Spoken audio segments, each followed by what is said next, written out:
A Super Bowl secret. I'm Jason Horton. I'm Rebecca Lieb. And this is Ghost Town.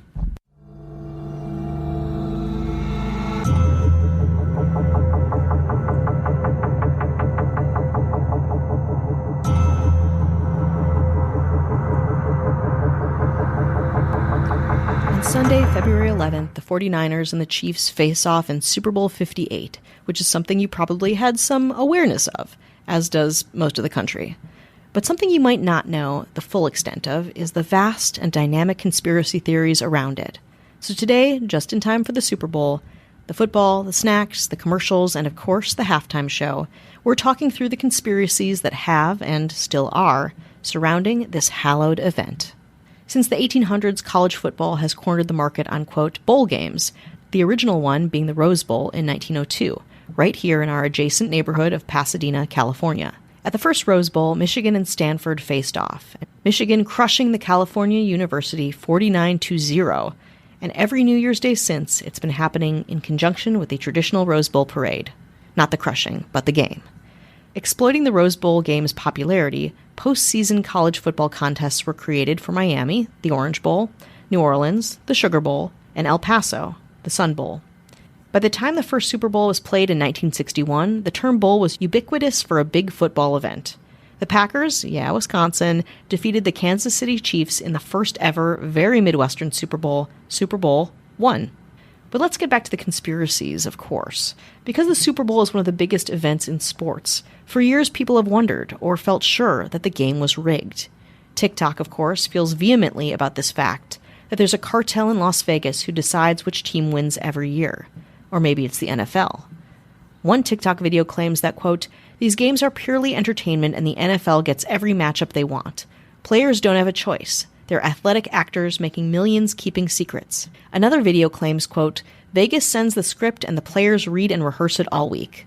Again, actors and the Super Bowl, the football players on the stage, all for the benefit of the owners and that Vegas secret ring, who may or may not make the Super Bowl go however they want it to go.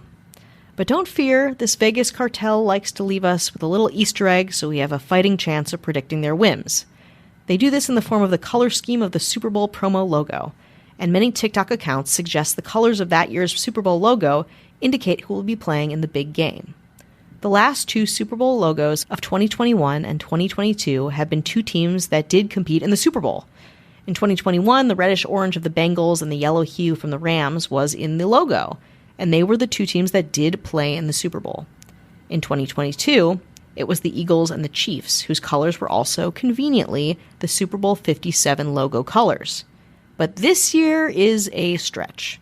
The logo features purple and a shade of red. Now, there's a lot of red in the colors of the 49ers and the Chiefs, but not a hint of purple in sight. Maybe we'll call this conspiracy half right this year? And we can't talk Kansas City Chiefs without talking about a very fun Taylor Swift conspiracy that's happening right now on the eve of Super Bowl weekend. More after the break.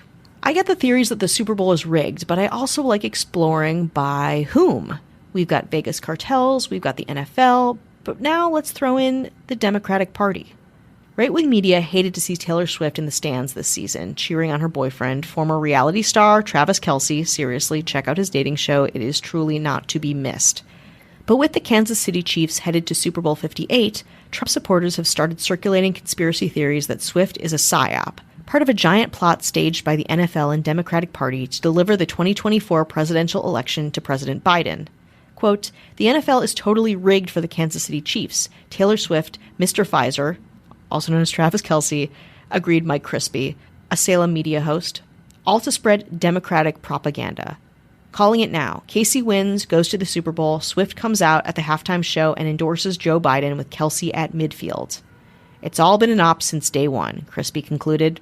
The attack on Swift has been prevalent and pretty insane, but I suppose understood, as Swift did endorse Biden in the last election.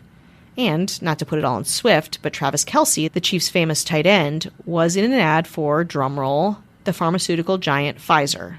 It's an alt-right match made in hell, and I love it.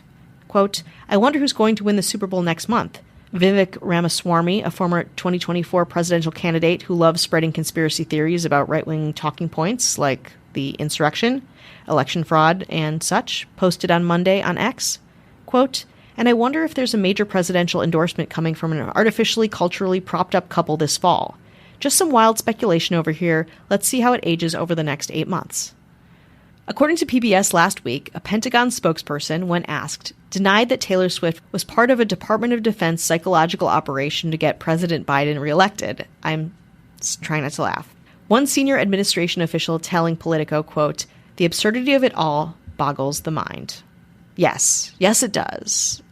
But also, I can't help but wonder, does Usher, the Super Bowl halftime show, have a little bit of FOMO? Or is he just happy he's not a psyop or a pawn, a cog in the NFL conspiracy wheel? Or is he?